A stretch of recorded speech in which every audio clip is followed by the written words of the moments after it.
This is Global Ummah Unity, faith, history, and truth in one voice.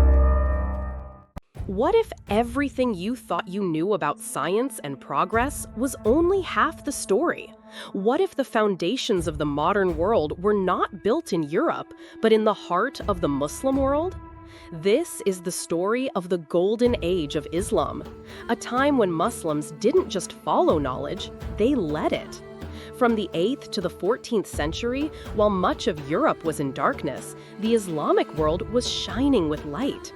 From Baghdad to Cordoba, from Cairo to Samarkand, Muslim cities became centers of learning, invention, and discovery. This was a civilization that translated ancient knowledge, expanded it, and created new fields of science, art, and philosophy. Have you ever heard of Al-Khwarizmi? He invented algebra. His name is the root of the word algorithm. Without him, modern computing would not exist. Ibn Sina, also known as Avicenna, wrote the Canon of Medicine, a book so advanced that European universities used it for over 6 centuries. He described blood circulation, mental illness, and surgical techniques long before the West did. Then there was Ibn al-Haytham. He wrote about optics, light, and vision. He was the first to describe the scientific method centuries before Galileo. Fatima al-Fikri, do you know her? She founded the world's first university in 859 CE in Fez, Morocco. Yes, a Muslim woman founded the oldest university still operating today. And Jabir ibn Hayyan, the father of chemistry. He developed distillation, crystallization, and acid-based experiments that form the foundation of modern lab science. So why have these names been forgotten? Why are they missing from Western textbooks? Because history is written by those in power. Colonial empires needed a narrative that showed the Muslim world as backward, needing to be civilized. But that was never the truth. The truth is, Muslims helped shape the very world we live in today. They invented surgical tools, they drew star maps, they built hospitals when others feared disease was a curse. They created a global network of scholars, trade, and innovation. This history isn't just Islamic history, it's human history. It's our shared legacy. The Golden Age of Islam teaches us a powerful lesson. When cultures connect and knowledge is valued, we all rise. So next time someone says Islam is against science, ask them, where did algebra come from? Who kept Aristotle's works alive? Who gave us the tools that launched the Renaissance? It's time to reclaim the full story. The story of a civilization that embraced faith and reason. A civilization that celebrated diversity and dialogue. A civilization that shaped the modern world. This is the legacy of the Golden Age of Islam, and the world needs to remember it. But the Golden Age of Islam wasn't just about individual genius. It was about a system, a worldview, a civilization that placed knowledge at the heart of life. Learning was seen as a sacred act. The first word revealed in the Quran was Iqra, read. This wasn't a coincidence. It was a call to elevate the mind, to explore the world, to seek truth with humility and wonder. Caliphs and rulers built libraries, not palaces. In Baghdad, the Beit al-Hikmah, the House of Wisdom, became the most advanced intellectual center on earth. Here, Muslim, Christian, Jewish, and Zoroastrian scholars worked side by side, translating and expanding on the works of ancient Greece, Persia, India, and beyond. It was pluralism in practice. Diversity wasn't feared, it was welcomed. This is what made the Golden Age possible. Muslim scientists didn't just preserve knowledge, they pushed it forward.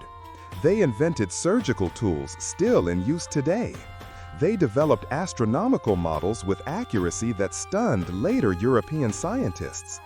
They created advanced irrigation systems, pioneered lenses in optics, mapped stars, measured the Earth's circumference, and even debated ideas about the multiverse centuries before modern physics. And yet, in modern times, this legacy is often ignored, or worse, twisted. Islam is portrayed as static, anti-intellectual, and anti-progress. But this couldn't be further from the truth. The real tragedy is not just the historical erasure, but the missed opportunity. Imagine if we had taught generations of children, Muslim and non-Muslim alike, that the Muslim world once led the way in science, ethics, and education. Imagine the pride, the curiosity, the drive it could have inspired. Instead, colonial narratives stripped away that dignity, leaving wounds that still echo today. But history is not a fixed story. It can be reclaimed, and the reclaiming has already begun. Across the Muslim world and beyond, young people are rediscovering their roots, learning about Al-Kindi, who wrote about metaphysics and ethics, Al-Razi, who differentiated smallpox from measles centuries before Europe even recognized viruses, Ibn Khaldun, the father of sociology and historiography. This knowledge is not just about the past, it's about building a future that understands the value of wisdom, humility, and balance. A future that moves beyond the binary of East versus West and sees that civilization is a shared project. Because here's the truth. The golden age of Islam shows us what's possible when people are free to think, when women are allowed to lead, when scholars are honored over warriors, when curiosity is not punished but rewarded, when science and spirituality walk hand in hand. This is not fantasy. It happened, it's real, and it can happen again. Today, as we face global challenges, climate change, inequality, mental health, spiritual emptiness, we must look not only to new technologies, but to old wisdom. The kind of wisdom that balanced reason with compassion, that understood the human as both body and soul, that saw knowledge as a sacred trust, not a weapon of dominance. So let's ask ourselves, what kind of world do we want to build? Do we want a world that divides, excludes, and forgets? Or a world that remembers, reconnects, and rises? The golden age of Islam is not just history.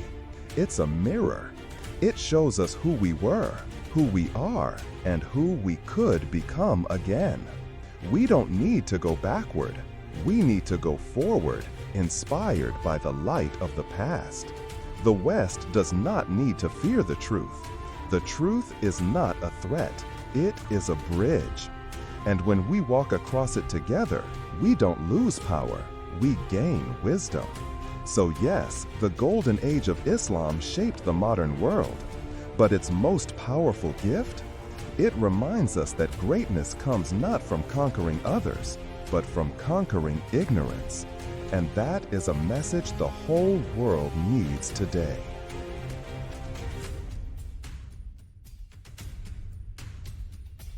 Thanks so much for watching this video on Global Ummah Unity. If you learned something new today, don't forget to like, share, and subscribe. Let's keep uncovering the untold stories of the Islamic world together. See you in the next one, inshallah.